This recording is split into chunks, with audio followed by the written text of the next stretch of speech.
আসসালামু আলাইকুম, আশা করি সবাই ভালো আছেন। আজকে আমি এসেছি আমাদের মিষ্টি কুমড়ার ভিঁয়ে। এই ভিঁয়েতে মিষ্টি কুমড়ার গাছ লাগানো হয়েছে প্রায় 3 মাস হয়ে গেলে, আলুর সাথে লাগানো হয়েছিল। কিন্তু এখনও ফল আশা করা যাচ্ছে না। মানে আগের মতো যেরকম ফল হতো আমাদের এই মিষ্টি কুমড়ার ভিঁয়েতে, এরকম কিন্তু ফল এখন আর হচ্ছে না।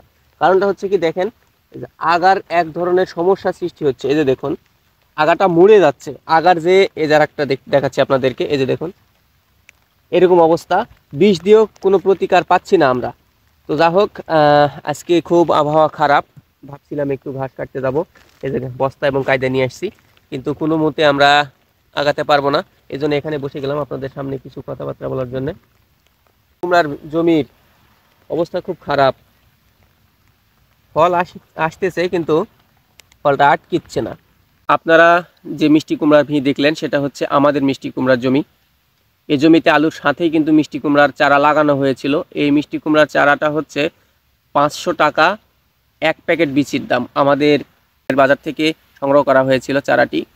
তো বাসায় এনে পর্যাপ্ত পরিমাণ তাপ দিলাম, তাপ দিয়ে ভিজিয়ে রেখে গাছ যখন বের হচ্ছে সেই সময় লাগানো হয়েছিল। আলু আরেকটু আগে তুলতে হতো, কিন্তু আলু গাছের উপর দিয়ে যখন মানে গাছটা আলুর গাছের উপর দিয়ে যখন অনেক দূর চলে গিয়েছিল, তখন কিন্তু আমরা আলুটা তুলছি।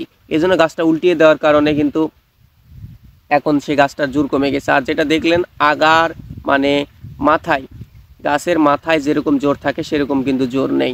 আলহামদুলিল্লাহ, এই যে দেখতে পাচ্ছেন আমাদের এই মিষ্টি কুমড়ার পাশের এই আলেই কিন্তু এই ঘাসটি দেখতে পেলাম। এবং পাশে দেখছে যে ধান ক্ষেত, এই ধান ক্ষেতের এই পানির কিছু আভাস পেয়ে এই গাছটা কিন্তু সুন্দর সতেজ হয়েছে। এতটুকুই ঘাস নিয়ে যাব, যেহেতু আজকে আবহাওয়া খুব খারাপ, না খেয়ে আছে ছাগল। এই জন্য যতটুকু পাবো এতটুকুই কিন্তু নিয়ে গিয়ে ছাগলকে দিয়ে দিব।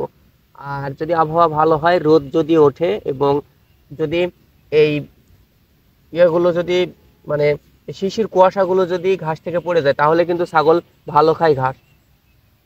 এজন্য এতটুকু ঘাসই নিয়ে যাব। আর আমাদের এই মিষ্টি কুমড়ার জমিতে কি পরিমাণ মিষ্টি কুমড়া উঠবে সেই আপডেটটা আপনাদেরকে জানাবো, এবং কোন জাত করলে ভালো হবে এবং কি পরিচর্যা করতে হবে, এবং এই আগাছা এই গাছের এরকম সমস্যার সমাধান কি, এগুলো যদি বলেন আমাদেরকে, বললে আমরা বেশি উপকৃত হব। মানে আপনারা এক্সপার্ট রয়েছেন, আমার এই ভিডিওটি যারা দেখবেন তারা আমাকে কমেন্টে তার সমাধান দিয়ে যাবেন। আমরা বেশ চেষ্টা করতেছি, আমরা বিভিন্ন ধরনের বিষ প্রয়োগ করতেছি, কিন্তু কোনো কাজে আসতেছে না। আমরা এই মাথা মোড়ার আগে কিন্তু কয়েকটি বিষ স্প্রে করেছি। সেই বিষে সামান্য পরিমাণ কাজ করলেও এখনও কিন্তু সেরকম ফলাফল আমি পাচ্ছি না। আমার বাবা এই 3 দিন আগে বিষ একটা স্প্রে করেছে, এবং এই যে অনেক পাতাও দেখা যাচ্ছে নষ্ট হয়ে যাচ্ছে। তো এই জমিতে কিন্তু ধান চাষ করলে অনেকই ধান আমাদের হয়ে যেত, খ্যার হতো, ধান হতো, গরুকে খাওয়ানো হতো। কিন্তু আমার বাবা এখন বর্তমান এটা করে লসের মধ্যেই আছে বলতে গেলে। এই জন্য আপনারা আমাদেরকে সমাধানটা দিয়ে যাবেন। সবাইকে ধন্যবাদ।